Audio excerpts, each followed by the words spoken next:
Hello world. सो आज की इस वीडियो में हम अपनी पाइथन सीरीज़ को कंटिन्यू करेंगे और अपने फंक्शंस के बारे में देखेंगे, जो चीज़ें उसमें रह गई थी। तो शुरू करते हैं।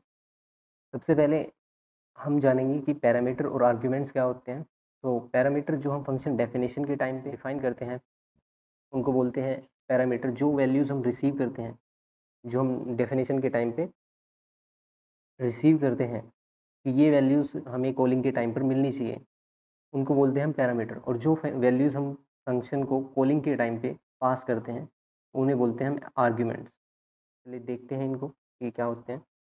जैसे अगर मैं एक फंक्शन बनाऊँ func नाम से, और यहाँ पर मैंने एक पैरा नाम का एक पैरामीटर यहाँ पर लिया। अब ये पैरामीटर है, तो इसके अंदर कोई वैल्यू आनी चाहिए। और अगर मैं देखता हूँ, अगर मैं एक कंडीशन लगाऊँ यहाँ पर, इफ़ पैरा इक्वल इंट, अगर ये जो पैरामीटर है वो इंटीजर टाइप का है, तो print it is a number.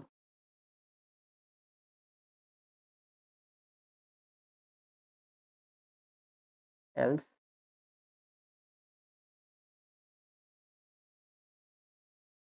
Print it is a character, it is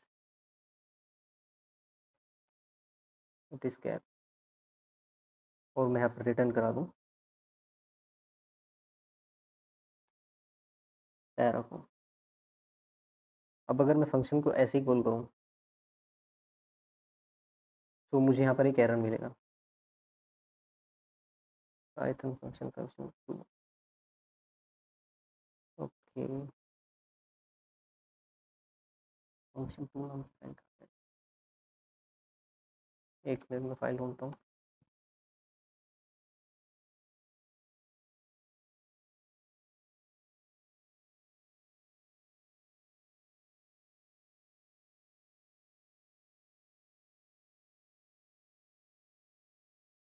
so यहाँ पर हमें एक एरर मिला, missing one required positional argument, और उसका नाम है पैरा। मतलब मिसिंग वन पोजिशनल आर्ग्यूमेंट। तो ये जो एरर है, ये अपने आप में काफ़ी कुछ बता रहा है। वन पोजिशनल, तो हमें यहाँ पर एक आर्ग्यूमेंट पास करना होगा जो कि इसे चाहिए। तो हम इसको यहाँ पर एक आर्ग्यूमेंट पास कर देते हैं, हेलो नाम की एक स्ट्रिंग।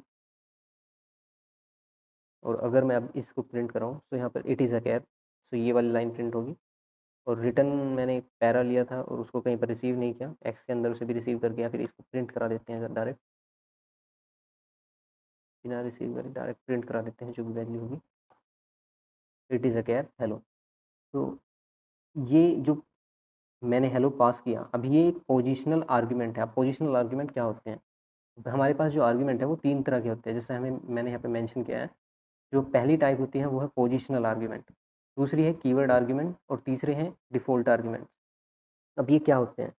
तो अगर ये जो मेरा पैरा है, पैरा नाम का वेरिएबल, पैरा नाम का जो आर्ग्यूमेंट है, इसको मैं ऐसे भी पास कर सकता हूँ, पैरा इक्वल हेलो। क्योंकि मेरे पास डेफिनेशन में मैंने पैरा नाम का वेरिएबल लिया था, मतलब एक पैरामीटर रिसीव करने के लिए, एक आर्ग्यूमेंट को पैरामीटर में रिसीव करने के लिए पैरा नाम का एक वेरिएबल लिया था। तो मुझे उसका अगर नाम पता है, तो मैं इक्वल करके उसकी वैल्यू असाइन कर सकता हूँ। मैं इसको ऐसे भी कर सकता हूँ, तो अभी भी सेम ही होगा। तो ये और ये एकदम सेम है, पर इसको हम कीवर्ड आर्ग्यूमेंट बोलते हैं। और अगर मैं इसको जस्ट ऐसे ही पास कर दूँ, तो ये पोजिशनल होगा। अब इसके अगर इसको ऐसे समझ नहीं आएगा शायद थोड़ा, अगर मैं थोड़ा एक्स वाई जेड थोड़े ज़्यादा वेरिएबल्स लूँ, और यहाँ पर पहली वेरिएबल की वैल्यू जो होगी मेरी हेलो होगी, दूसरी की वैल्यू मैं डालता हूँ हाई, और तीसरे में मैं एक नंबर डाल देता हूँ 3। तो अभी जो मेरे एक्स की वैल्यू होगी, एक्स की वैल्यू होगी जो मेरी एक्स की वैल्यू होगी वो होगी हेलो, वाई की वैल्यू हाई, और जेड की वैल्यू 3। तो मेरे पास 3 वैल्यूज़ हैं, एक्स वाई जेड।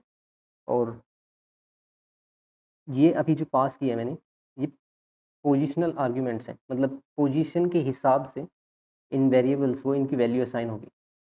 इन आर्ग्यूमेंट से इन पैरामीटर्स में वैल्यू पोजीशन वाइज जाएगी। मतलब पहली पोजीशन पर हेलो है, तो पहली पोजीशन पर यहाँ पर एक्स है, तो ये हेलो एक्स को असाइन हो जाएगा। ये ऐसे दूसरी पर वाई है तो ये हाई वाई को, और तीसरी पर जेड है तो 3 जेड को असाइन होगा। और अगर मैं यहाँ पर इन्हें प्रिंट कराऊँ, मैं रन करूँ इसे, तो हेलो हाई और 3 इट इज़ कैर, क्योंकि मैं केवल एक्स को चेक कर रहा हूँ और एक्स कोई इंटीजर नहीं है क्योंकि वो हेलो है जो कि एक स्ट्रिंग है। तो ये हमारे पोजिशनल आर्ग्यूमेंट होते हैं। और यहीं पर अगर मैं इसको y इज इक्वल टू ऐसे कर दूँ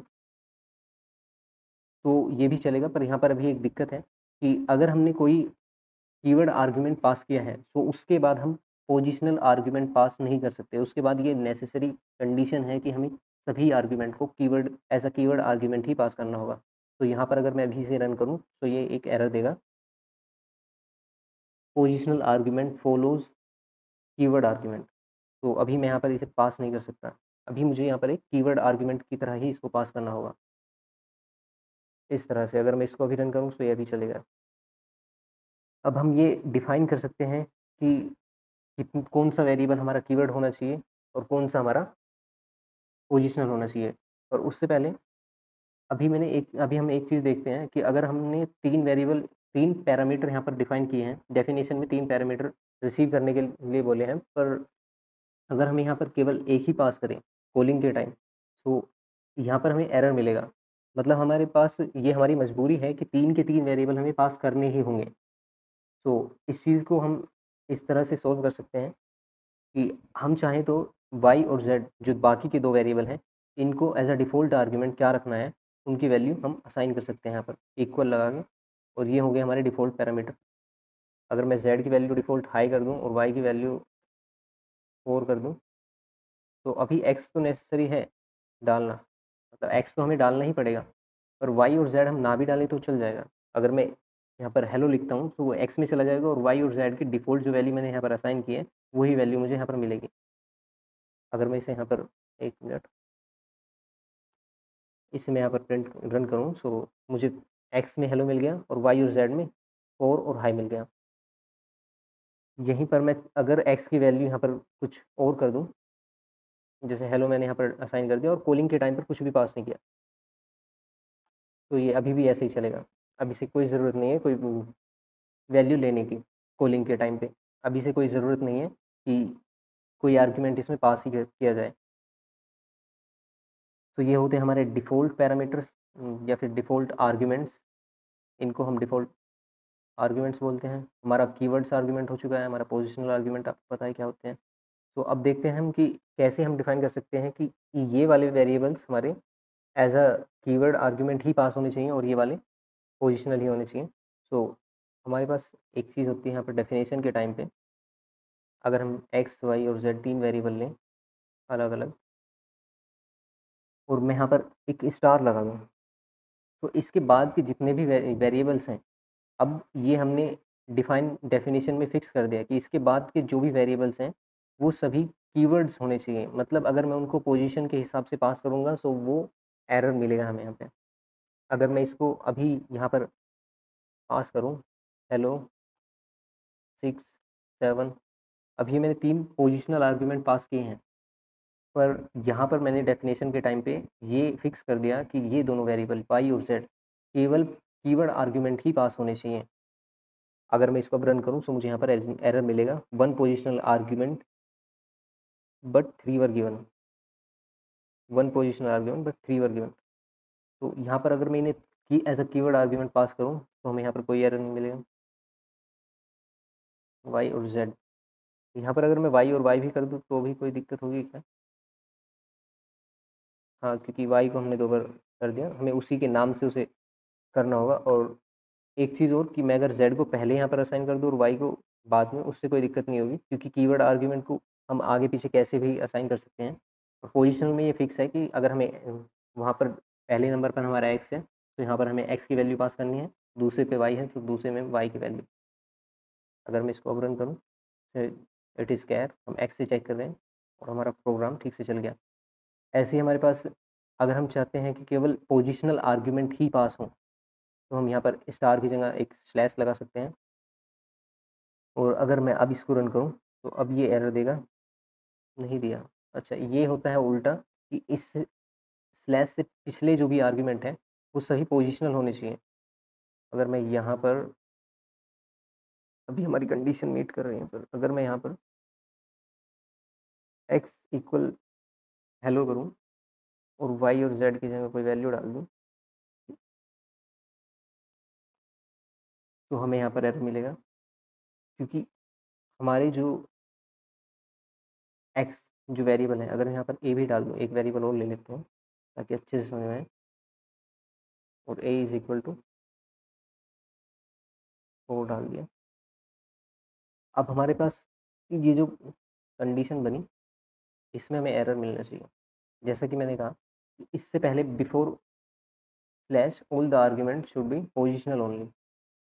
तो स्लैश से पहले वाले सभी आर्ग्यूमेंट को पोजिशनल होना पड़ेगा, पर अगर मैं इनको केवल पोजिशनल रखूँ, इनको मुझे पोजिशनल ही रखना होगा। इनको मैं कीवर्ड और पोजिशनल कैसे भी पास कर सकता हूँ, उससे कोई दिक्कत नहीं है। अभी मैं इनको अगर सभी को पोजिशनल पास करूँ, कोई दिक्कत नहीं है।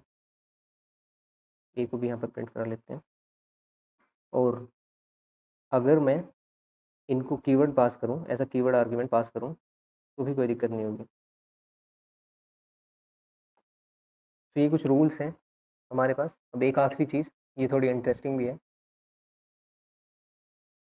तो अगर हम चाहते हैं, हमें नहीं पता कि हमारा यूज़र कितने वेरिएबल्स एंटर करने वाला है, हमें नहीं पता कि हमें कितने आर्ग्यूमेंट मिलने वाले हैं, कितने कीवर्ड आर्ग्यूमेंट या फिर कितने पोजिशनल आर्ग्यूमेंट मिलने वाले हैं। सो हमारे पास उस चीज़ का एक सॉल्यूशन है।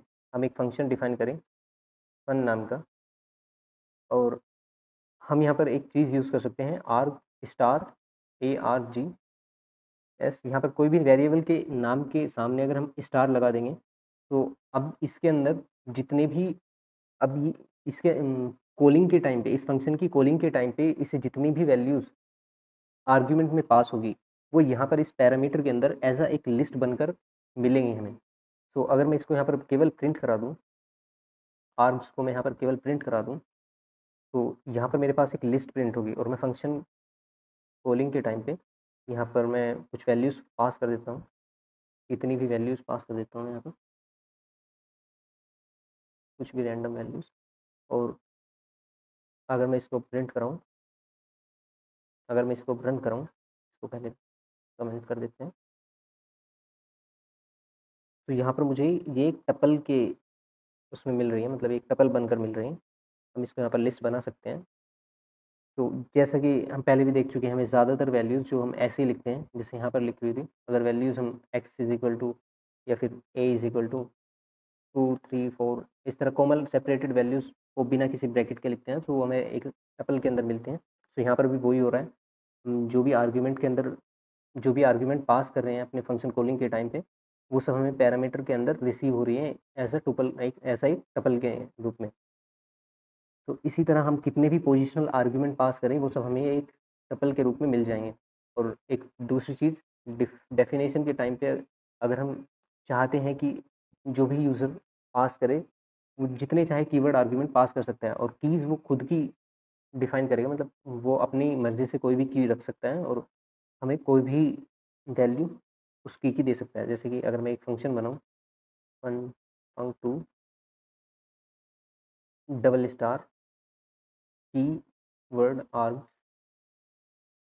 आप इनका नाम यहाँ पर कुछ भी ले सकते हैं। मैंने कीवर्ड आर्गुमेंट और आर्गुमेंट को शॉर्ट में लिखा है। आप यहाँ पर कोई भी नाम ले सकते हो, और मैं यहाँ पर उसको प्रिंट करा दूँ, जो भी मुझे मिलेगा। यहाँ पर वैसे मुझे एक डिक्शनरी मिलने वाली है, क्योंकि वही एक चीज़ है जो कि की और वैल्यू के पेयर को स्टोर करती है। अब मैं अगर फंक्शन कॉलिंग के टाइम पे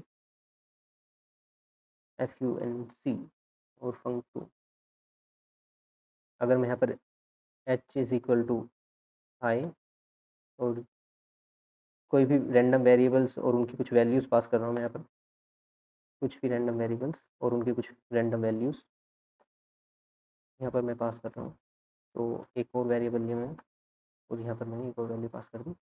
अब जब मैं इसे कॉल करूँगा, तो ये मुझे एज़ एक डिक्शनरी मिलेगी।